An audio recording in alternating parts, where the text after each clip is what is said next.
ቆይ ልደውልልህ እስቲ ያዙት ቀና አድርጉት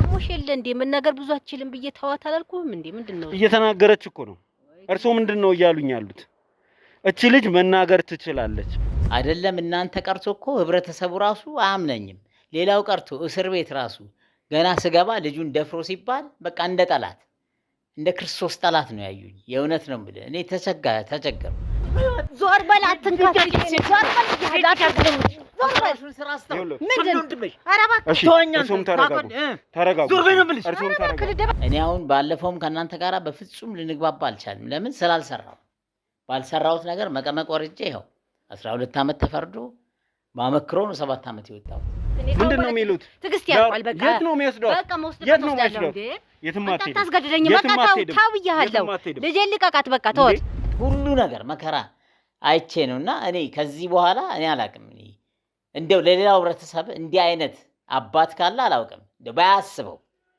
የእስር ቤትን ከባድ ስቃይ አላውቅም እንግዲህ አሁን ለመግለጽ እንደሞከርኩት ካይምሮ በላይ ሁሉ ነገር መከራ አይቼ ነውና እኔ ከዚህ በኋላ እኔ አላቅም እኔ እንደው ለሌላው ህብረተሰብ እንዲህ አይነት አባት ካለ አላውቅም እንደው ባያስበው የእስር ቤትን ከባድ ስቃይ አላውቅም እንግዲህ አሁን ለመግለጽ እንደሞከርኩት ካይምሮ በላይ መጋቢት 17 አይቀርም ምክንያቱም ይህ እድል የማይደገም እድል ስለሆነ ትንሳኤ ኤክስፖ መቼ ይጀምራል እያላችሁ እየጠበቃችሁ ለነበራችሁ ደንበኞቻችን እነሆ መጋቢት 17 ይጀምራል።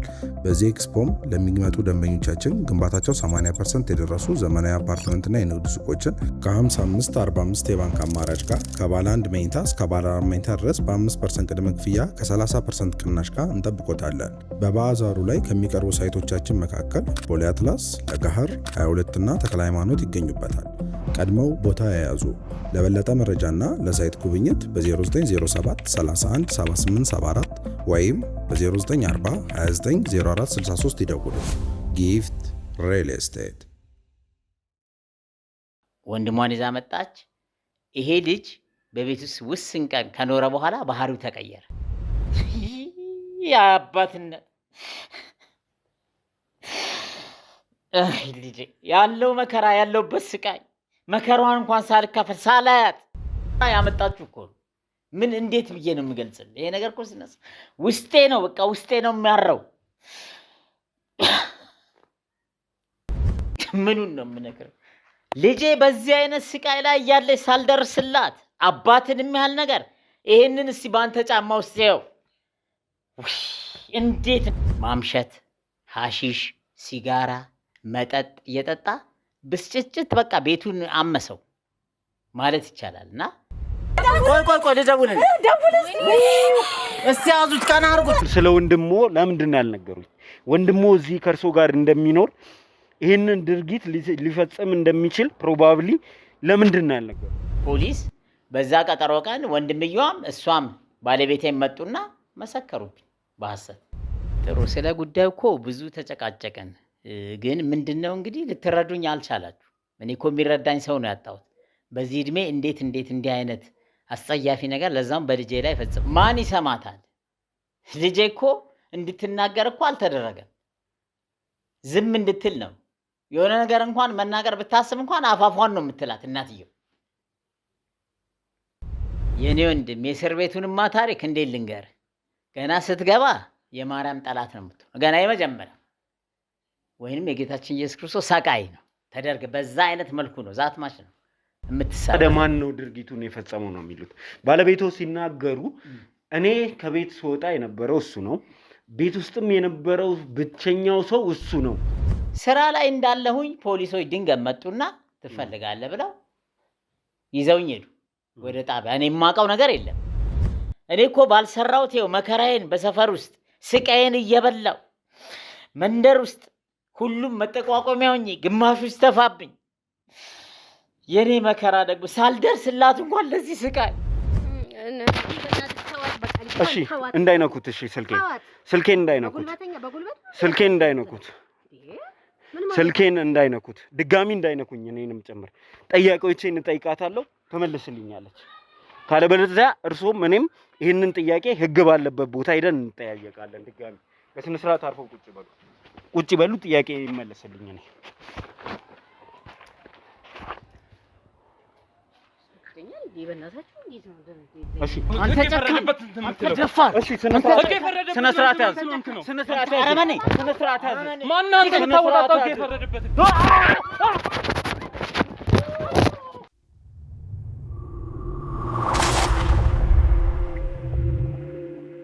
በዋናነት ከ52 በሚበልጡ ሀገራት የምትገኙ እንዲሁም ደግሞ ከ30,000 በላይ የምትሆኑ የዞላ ቲዩብ ተከታታዮች እንደምን አላችሁ?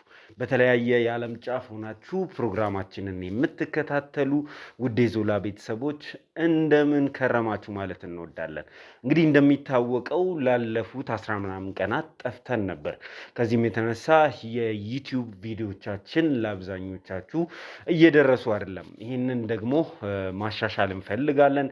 ከ30,000 ለሚበልጡት ሰብስክራይበሮቻችን ቪዲዮቻችን እንዲደርሱ መልእክቶቻችን እንዲተላለፉ የምናስተምረውን ትምህርት ህይወታቸው ላይ እንዲጠቀሙ ብዙ ሰዎችን እንዲደርስ ለብዙ ሰዎች እንዲጠቅም እንፈልጋለን። ከዚህም የተነሳ እናንተን አንድ ፌቨር ልጠይቃችሁ ነው ዛሬ እዚህ ጋር የተቀመጥኩት።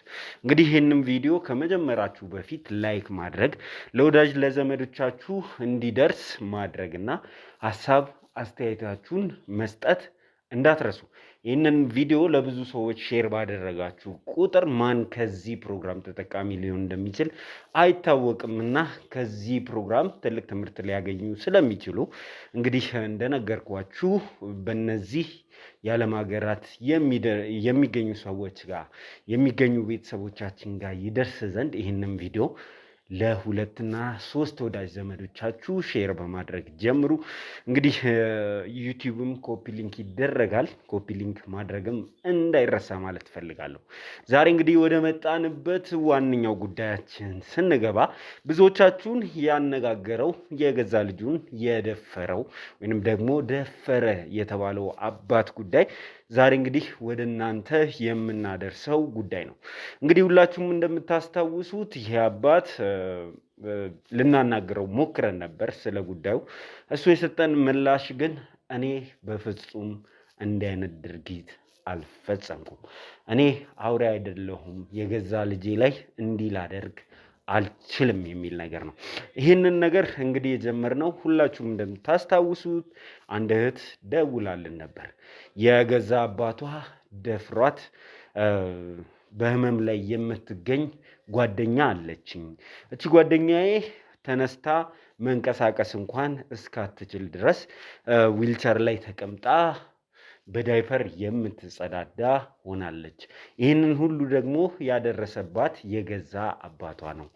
ላደረሰባት ነገር ደግሞ 10 ምናምን ዓመት ተፈርዶበት 7 ዓመት ታስሮ ወጥቷል። ዛሬም ያስፈራራል ይህንን ቤተሰብ የሚል ነገር ደረሰን። በቦታው ላይ ተገኝተን የተባለችውንም ልጅ ሆነ እናቷን ለማግኘት ሞክረን ነበር። እናት ስለ ጉዳዩ ሲናገሩ እንባ ይቀራቸዋል። እንባ እየተናነቃቸው እያለቀሱ የገዛ ባለቤቴ ልጄን በዚህ መልክ ደፈራት የሚል ታሪክ ነገሩ ማለት ነው። እንግዲህ ሁላችሁም እንዳያችሁት በሁኔታው ተነክተን አዝነን ልጅቱም ያለችበት ሁኔታ ከባድ መሆኑን ተረድተን የአቅማችንን ያህል ለመርዳት ሙከራ አድርገን ነበር። እንግዲህ ክሩም የራሱን እርምጃ ወስዷል። 50,000 ብር ገደማ ለነዚህ ቤተሰቦች እንዲደርሳቸው አድርገን ከዛ ቦታ ተንቀሳቅሰን ነበር። እንግዲህ ወደ አባት ስንሄድ ግን ነገሩ የተገላቢጦች ነው። እኔ ነኝ እድሜን በስር ያባከንኩት። የተሰራብኝ ነገር ደባ ነው። የገዛ ልጄ ላይ እንደዚህ ማደርግ ሰው ሆኜ ሳይሆን ባለቤቴ የሆስፒታል ሰራተኛ በመሆኗ ይሄንን ተጠቅማ አጥምዳኛለች። ያመጣችው የሕክምና ማስረጃ ከምትሰራበት ድርጅት ነው። ስለዚህ ሆን ብላ እዚህ ነገር ውስጥ ከታኛለች የሚል ነገር አንስተዋል። ባልና ሚስት ጉዳያቸው ምንድን ነው? በዚህ መሀል የተጎዳችው ልጅ እንዴት ታዲያ ጉዳት ሊደርስባት ቻለ? የሁላችንም ጥያቄ እሱ ነው። ዛሬ ለዚህ ነገር መልስ ለማግኘት የቻልነውን ርቀት ያህል እንሄዳለን። በዚህ ጉዳይ ውስጥ እውነት ወንጀል የሰራ ሰው ካለ ተገቢውን ቅጣት አግኝቷል ብለን ስለማናምን ማስፈራራት፣ ዛቻ ወንጀል ስለሆነ በድጋሚ በዚህ ወንጀል የሚጠየቅበትን ሁኔታ እናመቻቻለን። በተቃራኒው ግን እነዚህ ሰዎች እውነት ይህንን ንጹህ ሰው አጥምደውታል ወይ?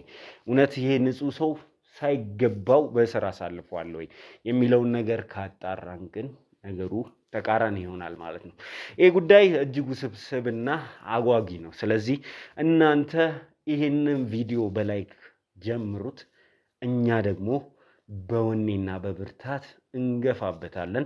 ያው ዩቲዩብ ቪዲዮቻችንን እየደበቀ ነው የሚገኘው። እንዳያችሁት ያለፈው ቪዲዮ ለብዙ ሰው ሊደርስ አልቻለም። በቻላችሁት መጠን ለብዙ ሰዎች እንዲደርስና እይታችን እንዲመለስ ብዙ ሰዎችም ከዚህ ትምህርት እንዲያገኙ እንድትረዱን እጠይቃችኋለሁ። ዘላለም ዘገየ ነኝ። እስከ መጨረሻ ድረስ አብራችሁኝ ከቆያችሁ ይህንን አስገራሚ ነገር የምትመለከቱት ነው የሚሆነው።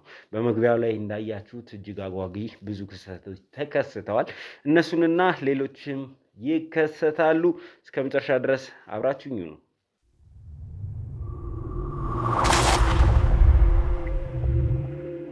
ምንድነው መውጣው? እስከ መጨረሻ ድረስ ታናግረኛለህ። ከቤት ውጣ።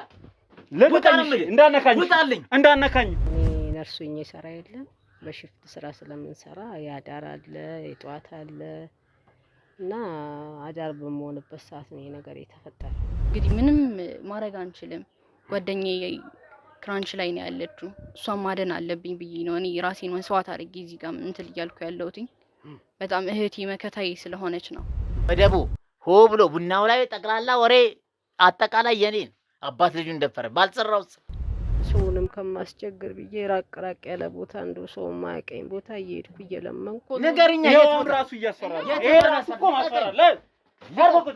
አርፈህ ቁጭ ብለህ ታወራለህ፣ በስነ ስርዓት ታወራለህ። እሱ ነው ልጄ እንደዚህ ሰብሮ የጣለብኝ። በጣም እዚህ ሁሉ ችግር ላይ የጣለብኝ እሱ ነው። በጣም እሱን ነገር ማስታወስም አልፈልግም። በጣም ችግር ውስጥ ነው ያለነው። አራም በምን አቅሜ ነው ማስፈራራው? ተወኝ እስቲ። በምን አቅሜ? ለራሴ ሞራሌ ተነኩ። 7 አመት ከስራ ውጭ ሆኜ ታስሬ ተጎሳቁዬ ነበር። ይሄ እንደዚህ 50 ሺህ ብር ሙሉ መስጠት አይጠበቅባችሁ። አንቺ ምን ሆነሻል? ምንድነው የምትይው እንዴ? ከጀርባሽ ሌላ ነገር አለ እንዴ? ምንድነው እሱ? ልጅቷ ስትረዳ ደግሞ እንደዚህ የሚያደርግሽ ምንድነው እሱ? ጓደኛዬ ዊልቸር ላይ ነው ያለችው። ሽንት ቤት መጠቀም በእናቷ እገዛ በእኛ እገዛ ነው። ምግብ መብላት በመከራ ነው። አታወራም። አፏ ተያይዞ ነው ያለው። የእሷን ነገር እግዚአብሔር ብቻ ፍርዱን። እንደዚህ ሆኜ አባቷ እስከ መድፈር ደረጃ አባት የወለደ አባት እንዴት እንደዚህ ያደርጋል? በጣም የድብደባ በቃ ያልደረሰባት ነገር የለም። ራሷን ችላ መንቀሳቀስ አትችልም እና ዳይፐር ምናምን ነው የምትጠቀመው እና ወጪዎች በጣም ከባድ ነው። እኔ በጣም ችግር ውስጥ ነው ያለሁት። በጣም እየደረሰብኝ ነገር ምንም የምትናገር ነገር አይደለችም። በእናትህ ተዋት። እሷ እኮ ምንም አታውቅም፣ መናገር አትችልም። አታስጨንቃት ልጄን። እንዴ እሷ እኮ መናገር ትችላለች። ለራሷ ታስረዳ። በመስሪያ ቤቷ ጤና ጣቢያ ነው ሆስፒታል ነው የምትሰራው። መረጃ የሌለ መረጃ አምጥታ እኔን መቀመቅ አስወረደቻው። እንደዚህ ሆኜ ቀር። ምንድነው መውጣው? እስከ መጨረሻ ድረስ ታናግረኛለህ። ከቤት ውጣ። እንዳነካኝ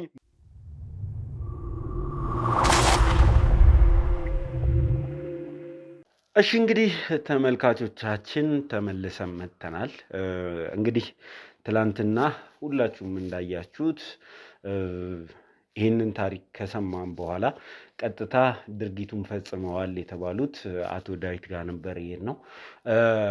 እሳቸው ደግሞ ይህንን ድርጊት አልፈጸምኩም፣ ለምን ልትረዱኝ አትሞክሩም የሚል ጥያቄ አንስተው ነበረ።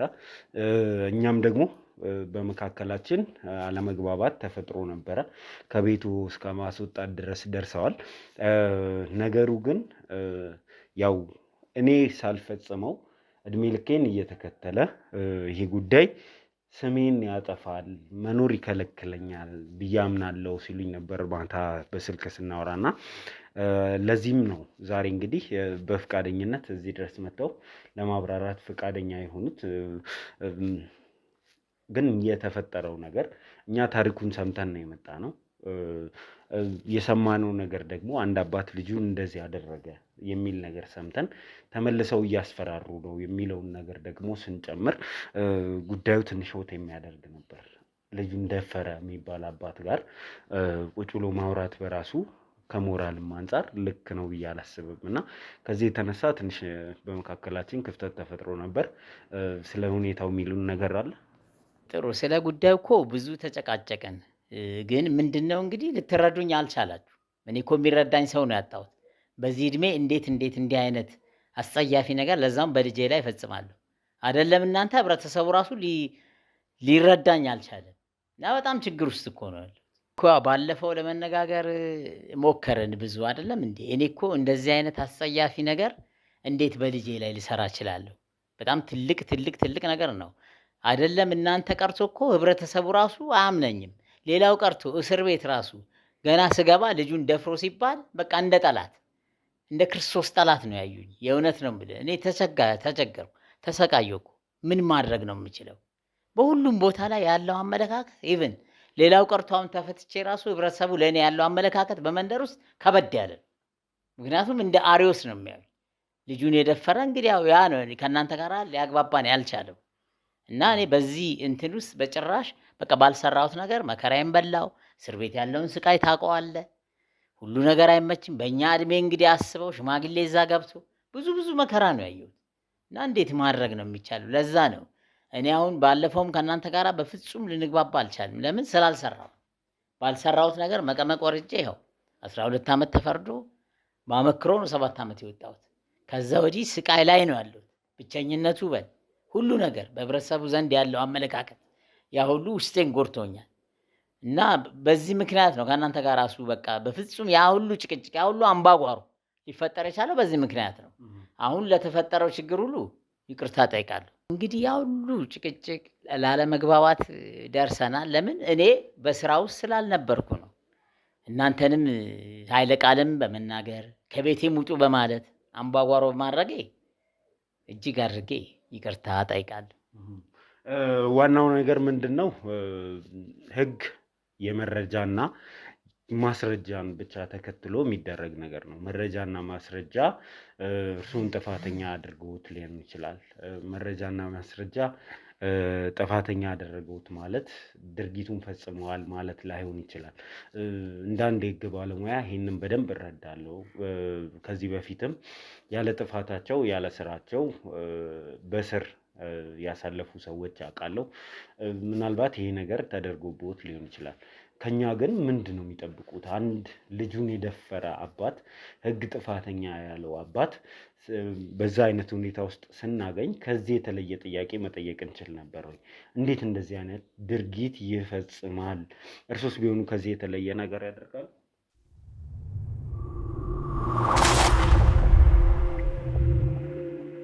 ሊሆን ይችላል እኮ እኔ ያለ ጥፋተኝነት ያው ይሄን ሁሉ መከራ ተቀበልኩ። ከተሰራብኝ ደባ በመነሳት ማለት የተሰራብኝ ደባ አለ። ያው በባለፈው ላጫውት እንደሞከርኩ የተከሰስኩበት የተለያዩ መረጃዎች ተቀነባብረው ገልጬልሃለሁ አይደል? ከዛ የተነሳ ብዙ መከራን ተቀበልኩ። ሊሆን ይችላል፣ ሊያጋጥም ይችላል። እኔ ግን አላደረኩትም። ባላደረኩት ነገር ነው ይሄን ሁሉ ስቃይ ያየሁት። እንደው እስር ቤት ውስጥ እንደዚህ አይነት ድርጊት የፈጸሙ ሰዎች እስረኛው እንደማይቀበላቸው እናውቃለን። እና ግን በዚህ ሁሉ ውስጥ ያለፉት እርሶ ስለሆኑ ሌሎችም እንዲህ አይነት ድርጊት ለመፈጸም ሀሳብ ያላቸውን ሰዎች ያስተምራል ብዬ ስለማስብ ነው። እስር ቤት ውስጥ ምን አይነት አቀባበል ነው የሚደረግላቸው እንደዚህ አይነት ድርጊት ፈጽመው እስር ላይ የተዳረጉ ሰዎች? ኧረ ልጄ በጣም ከባድ ነው። ከአይምሮ በላይ ነው። እኔ አሁን ልገልጽልህ አልችልም። ምክንያቱም ገና ስትገባ በቃ የማርያም ጠላት ልጁን ደፍሮ ማለት እስቲ ማንኛውም ሰው ሲሰማው ምን አይነት አመለካከት እንዲኖረው ሳለው። ታራሚው ደግሞ የተለያየ ወንጀል ኖሮት ነው የገባው። ግማሹ በስርቆት፣ ግማሹ በነፍስ ግድያ ሊሆን ይችላል። ይሄንን ነገር በጣም አግዝፈው ነው የሚያዩት። ከወንጀል የተነሳ ልጁን ደፍሮ ሲባል መኝታ ሁሉ ገለል ነበር። በብዙ ነገር በቃ መጠቋቋሚያ። ይሄ ከይሲ አሪዮስ ልጁን ደፍሮ ይመጣል አረመኔ። እና እንደው ከዚህ ወዲህ የዚህ አይነት አባት ካለ አላቅም። የሚያስብ ማሰብ ራሱ እንጃ ትልቅ ኃጢአት ነው፣ ትልቅ ጸያፍነት ነው። ባይሆን እመክራለሁ።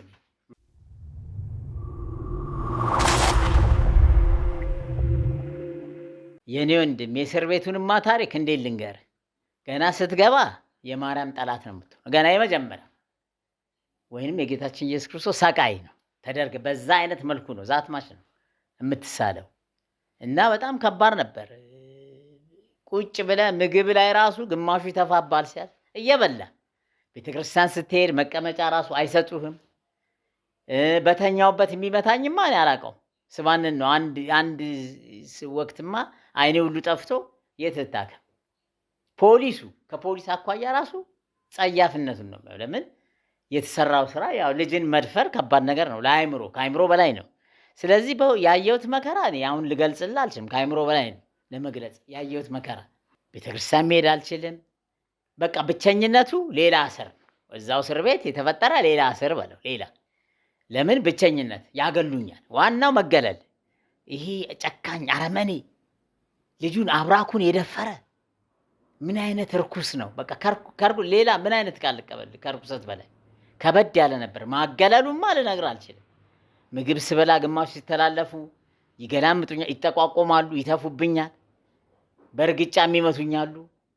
በተኛውበት እንቅልፍ እንዳሸለበኝ በጥፊ አይኔን በቃ ምንም በጣም ከባድ ስቃይ ነው ያየሁት። ይህንን ሁሉ ነገር ይህንን ድርጊት አልፈጸምኩም የሚል ሰው ሲደርስበት ምንድነው ሊሰማው የሚችለው የሚለው ነገር ያሳስበኛል።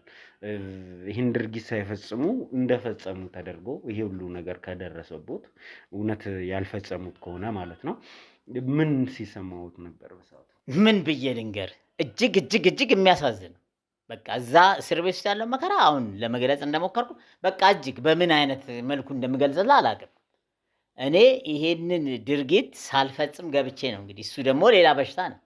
አሁን እዛ እስር ቤት ውስጥ ብዙ እንዲህ ስትጠያየቅ ምናምን ነፍስ ሳያጠፉ በሐሰት ተመስክሮባቸው የገቡ አሉ። እኔንም እነዛ ጎራ ውስጥ መድበኝ። ግልጽ ነው። ስለዚህ የደረሰብኝ መከራ አለ ባልሰራሁት ይሄን ሁሉ መከራ እንግዲህ እየተደበደብኩ እየተቀጠቀጥኩ እየተገለልኩ ቤተክርስቲያን መሄድ አልችልም። አሁን ለመግለጽ ነው ሁሉ ነገር መከራ አይቼ ነውና እኔ ከዚህ በኋላ እኔ አላውቅም። እንደው ለሌላው ህብረተሰብ እንዲህ አይነት አባት ካለ አላውቅም። እንደው ባያስበው የእስር ቤትን ከባድ ስቃይ አላውቅም። እንግዲህ አሁን ለመግለጽ እንደሞከርኩት ከአይምሮ በላይ እና እንደው ከዚህ ወዲህ በህብረተሰብ ውስጥ እንደው እንዲህ አይነት አባት የሚያስበው ካለ እንደው ቢቆጠብ እንደው ሀሳቡ እንኳን ቢኖር ብዬ ነው እኔ መቼ የምናገረው። እሺ ይሄ ሁሉ በደልና መከራ የደረሰቦት እንግዲህ ትዳሬ ብለው ካሰቧት ሰው ጋር እየኖሩ ነው። እንደርሶ አስተሳሰብ ነው እየጠየቅኩት ያለሁት። እኔ ድርጊቱን አልፈጸሙም እያልኩት አይደለም። ይሄንን እንዲረዱኝ እፈልጋለሁ። ግን ይሄ ሁሉ ነገር የደረሰቦት እንግዲህ ከገዛ ባለቤቴ በተሰነዘረ ወጥመድ ነው ብለዋል ነው። ምንድን እዚህ ሊያደርስ የሚችል ነገር አላቸው ወይ እነዚህ ሰዎች የሚል ነገር እንዳነሳ ያስገድደኛል። ከባለቤቱ ጋር በምን አይነት ሁኔታ ተገናኛችሁ? እንዴትስ ወደ ትዳር ገባችሁ? ከዛ ልጀምር እስቲ። ጥሩ። ከባለቤቴ ጋር ወደ ስራ ስንሄድ ታክሲ ውስጥ ነው የተዋወቅነው። ያው መንገድ ላይ ትውውቃል አይደል?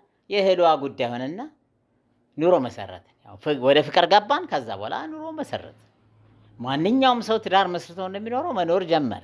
ከጊዜ በኋላ እንግዲህ ትዳራችን ቆንጆ ነበር። ያው የማንኛውም የሚያምር የትዳር ህይወት ቆንጆ ህይወት ነው የምንኖር የነበረው። ከጊዜ በኋላ ግን ባህሪዋ እየተቀየረ መጣ። በሁለት መንገድ ማለት ነው። አንደኛ እኛ ቤት ውስጥ ጥሩ ፍቅር እንኖር ነበር። ወንድሟን ይዛ መጣች። ይሄ ልጅ በቤት ውስጥ ውስን ቀን ከኖረ በኋላ ባህሪው ተቀየረ። ማምሸት፣ ሐሺሽ፣ ሲጋራ፣ መጠጥ እየጠጣ ብስጭት በቃ ቤቱን አመሰው ማለት ይቻላል። እና ትልቅ ችግር ፈጠረ በቤት ውስጥ። አንደኛው መንገድ ይሄ ነው። ሁለተኛው መንገድ ደግሞ መስሪያ ቤት በምትሄድበት ጊዜ ከሌላ ወንድ ጋራ የሆነ ግንኙነት መጀመሯን ደረስኩበት። ያው እንደነገርኩ እንግዲህ እነዚህ ሁለት ምክንያቶች ናቸው የሚያሳዝኑና እንግዲህ ባለቤቴም ውጪ ከጀመረች በኋላ በሚያሳዝን ሁኔታ በቃ ኑሮ እየተበለሻሸ መጣ። ለቤቷ የምትሰጠው ትኩረት ትዳሬ የምትለው ነገር ቀረ። እቺ የምንወዳትም ልጅ አንዳንዴ ብቻዋን ትውላለች ቤት። ምክንያቱም እናትየዋ ያው ስራ ትልና በዛው ታመሻለች። ከዛም ያው እንግዲህ ቅድም እንደነገርኩ ወንድምየው አለ። ከእሷ ወንድም ጋራም ብዙ በቃ የማይመች ነገር አለ። እስቲ ስለሱ ይንገሩኝ። ማንም ከዚህ በፊት እዚህ ታሪክ ውስጥ እሱ ሜንሽን ያደረገልኝ ሰው የለም።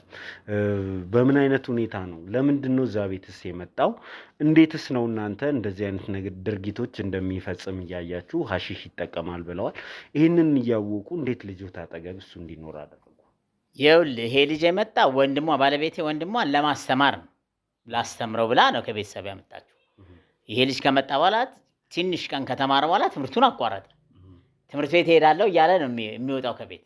ነገር ግን እሱ በምንድን ነው? በሱስ ነው የሚውለው። ጫት ይቅማል፣ ሲጋራ ያጨሳል፣ ሀሺሽ በቃ የተለያዩ ነገሮችን እስከ ማድረግ እንዴት ሊያውቁ ቻሉ? እርሶ ይሄንንማ ትምህርት ቤት ሄጄ የተለያዩ መረጃዎችን ሰብስቤ ሊሰማ ግን ቢመከር አልሰማ አለ። እንዴት ታዲያ እናት ይህንን ድርጊት ባለቤቱ ይህንን ድርጊት እሱ እንደሚፈጽም ከእሷ ጋር ቁጭ ብለው እንደ ባለቤት ለምን አላወሩም?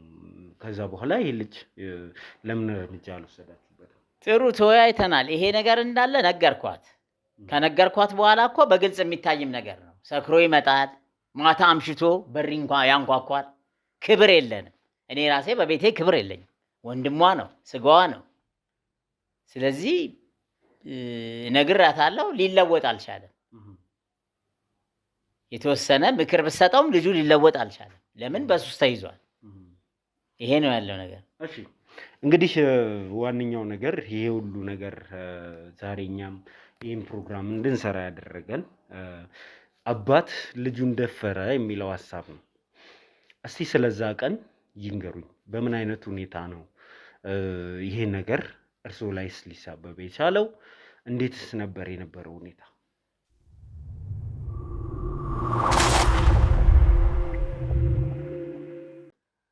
በባለፈው በስልክ እንደነገርኩ እኔ ትልቅ ጥርጣሬ ወንድሟ ነው ይሄንን ድርጊት የፈጸመው የምለው። ምንድን ነው የተደረገው? በወቅቱ እኔ ወደ ስራ እንደሄድኩኝ አጎቷ ማለት ያው የባለቤቴ ወንድም ቤት ነበረ። ስራ ላይ እንዳለሁኝ ፖሊሶች ድንገት መጡና ትፈልጋለህ ብለው ይዘውኝ ሄዱ ወደ ጣቢያ። እኔ የማውቀው ነገር የለም። ጣቢያ ስደርስ ይሄ አድርገሃል ብለው ጠየቁኝ። በህግ ትፈልጋለህ ብለው በፍጹም አላደረኩም አልኩ። ሊሰማ አልቻለም። ቀነ ቀጠሮ ያዙልኝ የፍርድ ቤት። ያው ፖሊስ ይቀጥር የለ ለ14 ቀን ምናምን ቀጠሩ። ከዛ ጉዳዩ እየከረረ መጣና ጣቢያ ሄድኩኝ። ቀጠሮ ተያዘ። የ14 ቀን ቀጠሮ ያዘ ፖሊስ። በዛ ቀጠሮ ቀን ወንድምየዋም እሷም ባለቤቴም መጡና መሰከሩብኝ በሐሰት። እኔ አላደረኩም። ታዲያ ማን ነው ድርጊቱን የፈጸመው ነው የሚሉት? ባለቤቶ ሲናገሩ እኔ ከቤት ስወጣ የነበረው እሱ ነው፣ ቤት ውስጥም የነበረው ብቸኛው ሰው እሱ ነው። እኔ ስለሳቸው ወንድም የሰማሁት ነገር የለም። አሁን የሚነግሩኝ ባህሪ ያለው ምናምን እንደዚህ አይነት ልጅ ነበር እዛ ቤት የሚለውን ከእርሶ ነው ባለፈው በስልክ ሳወራ የሰማሁት። እና ታዲያ ማን ነው ይህንን ድርጊት የፈጸመው? እሳቸው እንደሚያምኑት እርሶና እርሶ ኖት፣ ሌላ ማንም የለም ነው? በፍጹም እኔ አላደረኩም። በእርግጠኝነት የምነግር ነገር ባለፈውም በስልክ ለመንገር ሞክሬያለሁ። ተረዳኝ እንጂ በእርግጠኝነት ወንድምየው ነው ይሄን ያደረገው። በሐሰት ነው የተመሰከረብኝ። ወንድምና እህት ቀርበው እስር ቤት ፍርድ ቤት ተመሰከረብኝ። ያው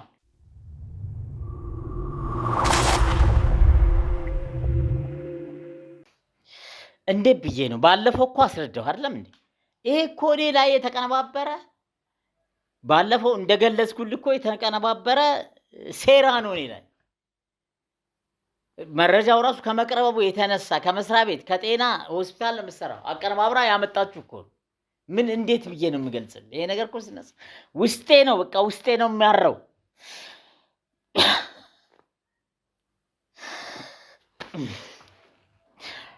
ይኸውልህ ፍርድ ቤት ፖሊስ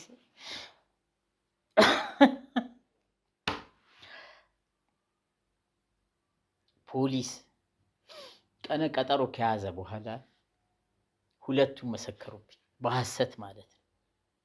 በእርግጠኝነት ይሄ እኔ እንደምለው በሐሰት ነው የተመሰከረብኝ። ከወንድሟ አልፍም ይሄ ድርጊት በቃ ስራ ሲሄድ እኮ ወንድሟ ነው ቤት የነበረው ይሄ ድርጊት የተፈጸመ ቀን። ያኮ ነው የሚያሳብደኝ። ባዶ ሜዳ ላይ ታሰርኩት በቃ በዚህ ግፍ ነው። እሺ እንደ አባት ይሄ ልጅ ይህንን ድርጊት ፈጽመዋል ብለው ካሰቡ እንደው በጉዳዩ ላይ ዛሬ ልጅቱ ዊልቸር ላይ ተቀምጣ መጸዳዳት እንኳን እስካትችል ድረስ በዳይፐር የምትጸዳዳ ሆናለች እና ልጆት እንደ አባት በዚህ ጉዳይ ላይ ምንድነው እርሱ የሚሰማው? ምኑን ነው የምነግርህ?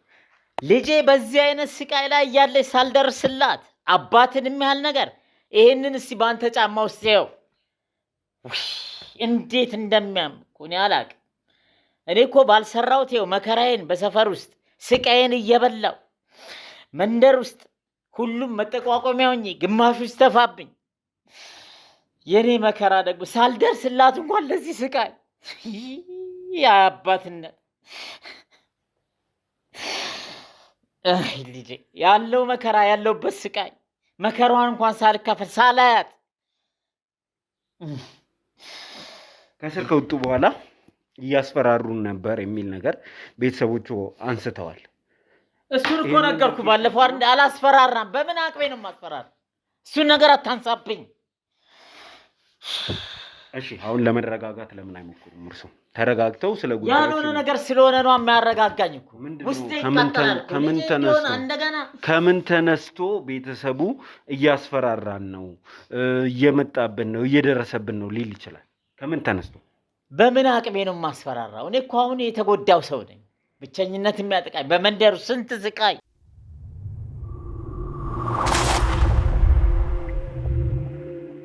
ወይ ነገርኩ። በምን አቅሜ ነው የማስፈራራው? የልጄን ናፍቆት ራሱ የልጄን ሁኔታ ለማየት እየተማጸንኩ እያለ ሳያስጠጉኝ እያለ በዚህ ሁኔታ ላይ ያለው ምን እንዴት እንደሆነች ለማየት እየጓጓው እያለው ምን አይነት ማስፈራራት ነው? በየትኛው ሞራል ለምን ሄዱ? እዛ ለማየት ነው። ልጄን ለማየት ሄዱ፣ ግን አላስገቡኝም። ለማየት ነው ልጄ በምን አይነት ሁኔታ እንዳለች ለማየት ሄዱ። ከእስር ቤት ሲወጣ ስለ ልጆቷ ስላለችበት ሁኔታ ምን ያውቃል? እማውቀውማ ታማ ዊልቸር ላይ ነው፣ መጸዳዳት እንደማትችል፣ እናትየዋ ደግሞ እየዞረች እርዳታ በእሷ ስም እንደምትቀበል ሰማው። አባትነት ነውና ልጄን ለማየት ጓጓው እንጂ ማስፈራራት አለ። በምን አይነት አቅሜ ነው የማስፈራራ? በየትኛውስ ሞራል? እኔ እኮ አሁን የተጎዳው ሰው ነኝ። እርስዎ ይህንን ድርጊት እንዳልፈጸሙ ባለቤቱ ያውቃሉ? ያምናሉ? አላረኩም ብለውኛል አይደል? ይህንን ድርጊት አልፈጸምኩም። ባለቤቱ ምንድን ነው የሚያስቡ? ባለቤቴማ መሰከረችብኝ አይደል? ባለቤቴማ አርጓል ነው የምትለው። መሰከረች እኮ አርጓል ስትል አይደል? ወንድሟና ባለቤቷ ቅድም እንደነገርኩልህ እኮ ፍርድ ቤት መጣው መስክረውብኛል። እሷማ ታምናለች። እንዴት ሊያምኑ ቻሉ ታዲያ? እርስዎ ይህንን ድርጊት ካልፈጸሙ እንደ ባልና ሚስት ይህን ነገር እሱ አልፈጸመም ለማለት ይችሉ ነበር። ለምን እንደዛ እንዳይሉ ሆነ? ልጅስ ይህንን ጉዳይ አባቴ አላደረገም ለምን አላለች? ማን ይሰማታል? ልጄ እኮ እንድትናገር እኮ አልተደረገም። ዝም እንድትል ነው። የሆነ ነገር እንኳን መናገር ብታስብ እንኳን አፋፏን ነው የምትላት እናትየው። እና ምንም አይነት ስለዚህ እርስዎ ይህንን ድርጊት እንዳልፈጸሙ ባለቤቶ ያውቃሉ? ልቦናቸው ያውቃል? ልቦናማ እንግዲህ አላውቅም። ያው በውሸት መስክራለች ፍርድ ቤት ቅድም እንደገለጽኩላት መጥቶ ከወንድምየው ጋር መሰከረች እኮ። አሁን እሳቸው ምንድነው የሚያምኑት ነው የኔ ጥያቄ። አሁን እርስዎ ድርጊቱን ካልፈጸሙ ምንም ቢሆን እውነት ተቀብሮ አይቀመጥም አይደል? እሳቸው እምነታቸው ምንድነው? አድርጓል ነው አፈጽሟል ነው የምትለው እሷማ ወንድሜ ነው። ስለዚህ ቀጥታ ወደዛ ሄደን ሁለታችሁን የምናገናኝበትን መንገድ እንፈጥራለን። ፊት ለፊት ይህንን ጉዳይ እንድትነጋገሩ እፈልጋለሁ። ጥሩ፣ ደስ ይላል። ምክንያቱም ይሄ ሁለታችሁንም የማመንና ያለማመን ጉዳይ አይደለም። የሚያሳምን ነገር ሁለታችሁም ጋር እያገኘው አይደለም። አንደኛ እቺ ልጅ እንድትናገር አይፈልጉም እነሱ። አዎ አይፈልጉም። ስለዚህ ስለነዚህ ጉዳዮች ሄጄ እጠይቃለሁ። ከእሳቸው ጋር ቆይታ ማድረግ ነው የሚሆነው። ውድ ተመልካቾቻችን ይሄ አስተማሪ የሆነ ታሪክ ነው። እውነት እስከ ዛሬ ድረስ ካየኋቸው ታሪኮች እጅግ በጣም ልብ የሚነካ ጉዳዩን ለመንካት እንኳን የሚያስደፍር ጉዳይ አይደለም። እኛ ደፍረን ይሄንን ወደ ሚዲያ ይዘነው የወጣ ነው ብዙ ሰዎች ትምህርት ያገኙበታል ብለን ነው እና እስቲ ለወዳጅ ዘመዶቻችሁ ሼር አድርጉና ብዙዎች እንዲማሩ አድርጉ ማለት እፈልጋለሁ። ካሜራማን እንውጣው።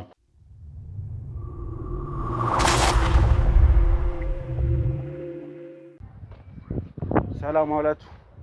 እንዴት ነው? ሰላም ነው? እንዴት ነው? ሰላም ነው? እንዴት ነሽ? ደህና ነሽ? አይ ላወራችሁ ፈልጌ ነው የመጣሁት።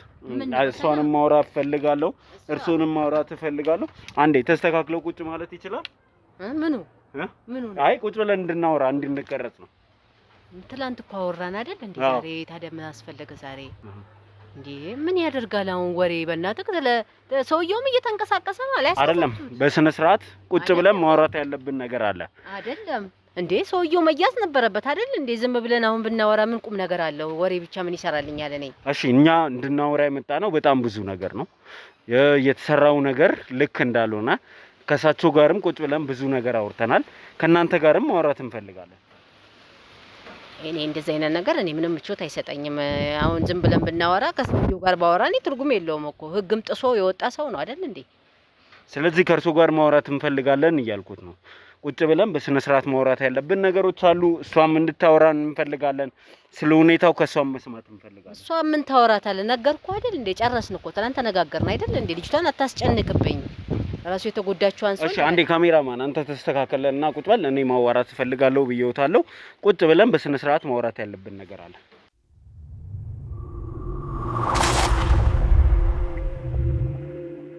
እሺ እንግዲህ ተመልካቾቻችን የቱንም ያህል ፍቃደኛ ባይሆኑም ይሄንን ጉዳይ በድጋሚ እርሱን የምንጠይቃቸው ብዙ ነገሮች ስላሉ ነው ተመልሰን የመጣ ነው።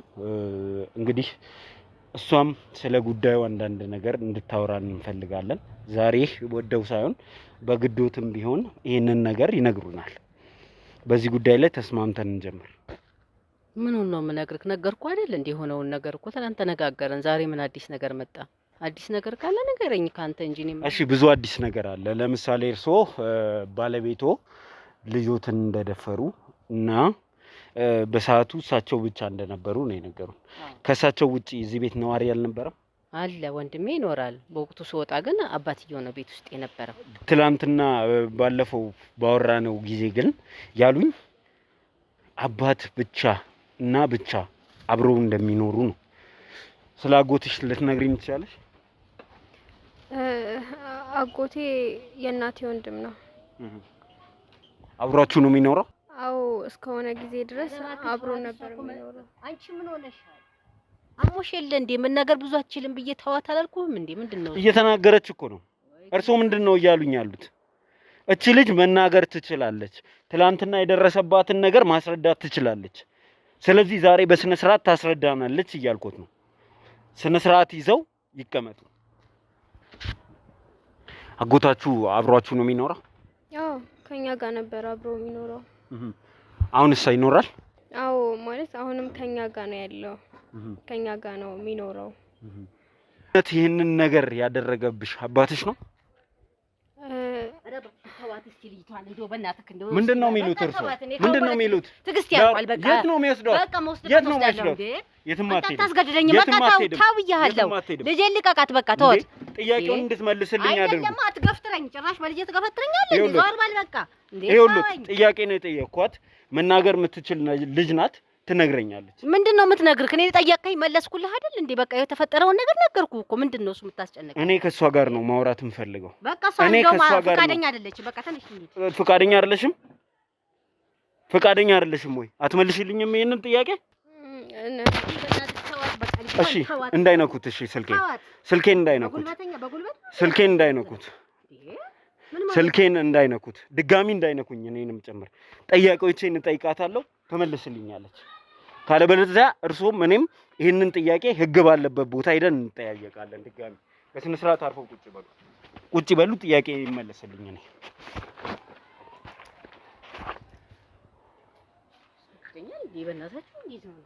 እሺ እንደውም አስገባልኝ፣ አምጣልኝ። እንደውም እሳቸው አምጣልኝ። እሳቸው የሚመጣ ሰው አለ ፊት ለፊት። ይሄንን ጥያቄ እንጠያየቃለን። እሳቸውም ባሉበት እርሱም ባሉበት።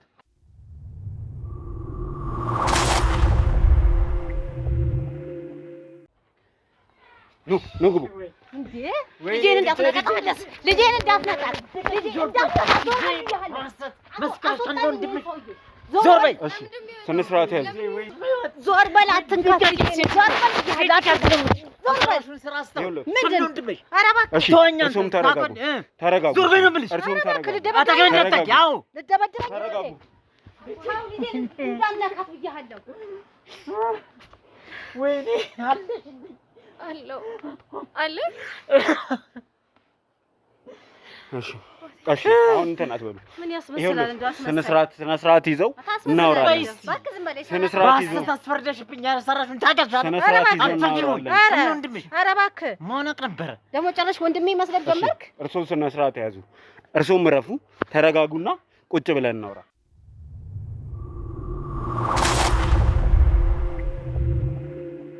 እሺ ተመልካቾቻችን ተመልሰን መጥተናል። እንግዲህ አሁን እናንተን እንደዚህ ፊት ለፊት ያስቀመጥኩት እውነቱ እንዲወጣ ያለው ነገር እንዲታወቅ ነው። እሳቸው የሚሉት በሐሰት ተወንጅያለሁ፣ በሐሰት ተፈርዶብኛል፣ የገዛ ልጅህን ተደፍራለህ ያስባለችኝ ባለቤቴ ናት፣ ከምትሰራበት መስሪያ ቤት የሐሰት ማስረጃ ይዛ መታ የገዛ ልጄ ላይ ጉዳት ያደረስኩኝ ያስመሰለችው እሷ ናት ነው። ምን ማለት ነው? ምን አይነት ቅንብር ነው ደግሞ አሁን የመጣው እንዴ? ምንድን ነው የሚለው? ራሱ አይደል እንዴ ሁሉ ድርጊት የፈጸመው? ከቤት ሲወጣ ያለው እሱ ነው። እንግዲህ በወቅቱ እርሶ ስለ ወንድሞ ለምንድን ነው ያልነገሩኝ? ወንድሞ እዚህ ከእርሶ ጋር እንደሚኖር ይህንን ድርጊት ሊፈጽም እንደሚችል ፕሮባብሊ ለምንድን ነው ያልነገሩኝ? እንዴት እኔ ምን ብዬ ልንገርህ? ያልፈጸመውን ሰው እንደገና ወንጀለኛ ነው ልበል እንዴ? የፈጸመው እያለ ለምንድን ነው እኔና እሱ ብቻ ነው የምንኖረው የሚል ነገር ለእኔ ነገሩኝ ነው። እሱም በወቅቱ እንግዲህ ያው እሱም ያውቃል እሱ አብሮን እንደሚኖር እሷም ታውቃለች። እንግዲህ በወቅቱ እሱ ወደ ትምህርትም ወደ እንትንም ስለሚሄድ እሱ እኔ ስራ ነበር ወደ ስራ ስወጣ እሱ ነበር የቀረው። እየቀወጣጠረች እኮ ነው። በደምብ ጠይቃት። ምንም ቀበጣጣ በደምብ ንገሪው እስኪ ያለው ሁኔታ። ለምን አልነገርሽው? እሱ ሲደፍር አይተሃል? ሲደፍር አይተሃል ወይ? እሱ ነው ብለህ የምትሆነጅለው ማን ሊሆን ይችላል? እንዴት ማለት ከሱ ሌላ ማን ሊሆን ይችላል? ነቤ ሱሰኛ ነው። ንገሪ፣ ምከሪ፣ ዝካሪ ብዬሻለሁ። በደምብ ጠይቃት። ይኸውልዎት የኔ ጥያቄ በሰዓቱ እሳቸው ናቸው ብለው እጆትን እንዲቀስሩ ያደረገውት ነገር ምንድን ነው? እጄን ልቀስር የቻልኩበት ምክንያት በወቅቱ የቀረው እሱ ብቻ ነው። እንዴት ነበረ ሁኔታው? እርሶ ተነስተው ወደ ስራ ሄዱ አይደል? ወደ ስራ ወጣው አይደል? ልጅ አልነበር እንደ ቤት የነበረው ሌላ ማለ? እሷ ግን ወጣው ባለ እሱ መጥቶ ከሆነ ይሆናል እንጂ አንቺ ማለት ማግጭ ወጣሽ ይሆናል። ምን ማለት ነው? ምን ማለት ወደ ስራ ልጁ ሰካራም ነው፣ ጠጪ ነው፣ ሱሰኛ ነው። ጠብቂ ብዬ ሁሌ እነግርሻለሁ አይደል? ከዚህ ልጅ ውጭ የለም። በእርግጠኛ ነኝ። ጠይቃት። ምንም ነገር የለም። ለልጄ ብዬ የምደብቀው ነገር ምንም አይነት ነገር የለም። ከሆነ እሱም በህግ ተጠያቂ ነው እንጂ ግን በወቅቱ ያለው ቤት ውስጥ አንተ ነህ። በወቅቱ ነው የለውም። ጠይቅልኝ። ወደ ስራ ለምን ሄድኩት? ችግሩ የተፈጠረ ቀን ስንቴ ነው የምነግርሽ? ቀድሜ ያልወጣሁኝም እኔ ከሁላችሁም የበለጠ እቺ ልጅ የደረሰባትን ነገር ታውቃለች። እቺ ልጅ ከአንደበቷ መናገር ትችላለች። እቺ ልጅ የደረሰባትን ይህንን በደል ያደረሰባትን ሰው ታውቃለች። እና የነገረችኝ እኮ እሱ ነው ያለችኝ እሷ። ስለዚህ እዚህ ጋር የተቀመጠች ልጅ አለች አይደል? እዚህ ጋር ስለ ሁኔታው ማስረዳት የምትችል መናገር አትችልም ብላችሁ ምን ብላ የነገረችው እሷ ነች የነገረችኝ። እሷ እንደዚህ አይነት ነገር ዛሬ አባቷን ስታገኝ ያሳየችን ነገር በራሱ እሷ እንደዚህ አይነት በደል በአባቷ ወንድሜ እንደብቅ ያስቀምጭ እሱ ነው ብዬ እሺ፣ ችግር የለውም። አንቺ ማን ነው እንደዚህ ያደረገሽ? አንተ ማን ስለሆንክ ነው? አንተ ጨካበት ተደፋር። እሺ፣ ስነ ስርዓት ያዝ። ስነ ስርዓት ያዝ። አረመኔ፣ ስነ ስርዓት ያዝ። ማን አንተ የምታወጣው የፈረደበትን? ስነ ስርዓት ያዝ።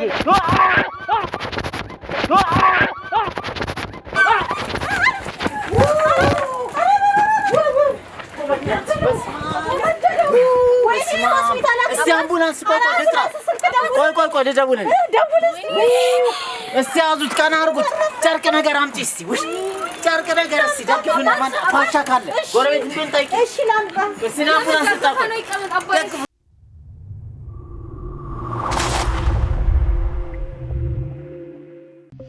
መጋቢት 17 አይቀርም። ምክንያቱም ይህ እድል የማይደገም እድል ስለሆነ። ትንሣኤ ኤክስፖ መቼ ይጀምራል እያላችሁ እየጠበቃችሁ ለነበራችሁ ደንበኞቻችን እነሆ መጋቢት 17 ይጀምራል። በዚህ ኤክስፖም ለሚመጡ ደንበኞቻችን ግንባታቸው 80% የደረሱ ዘመናዊ አፓርትመንትና የንግድ ሱቆችን ከ55/45 የባንክ አማራጭ ጋር ከባለ 1 መኝታ እስከ ባለ 4 መኝታ ድረስ በ5% ቅድመ ክፍያ ከ30% ቅናሽ ጋር እንጠብቆታለን። በባዛሩ ላይ ከሚቀርቡ ሳይቶቻችን መካከል ቦሌ አትላስ፣ ለገሃር 22 እና ተክለ ሃይማኖት ይገኙበታል። ቀድመው ቦታ የያዙ። ለበለጠ መረጃና ለሳይት ጉብኝት በ0907 31 7874 ወይም በ0940 29 0463 ይደውሉ። ጊፍት ሪል ስቴት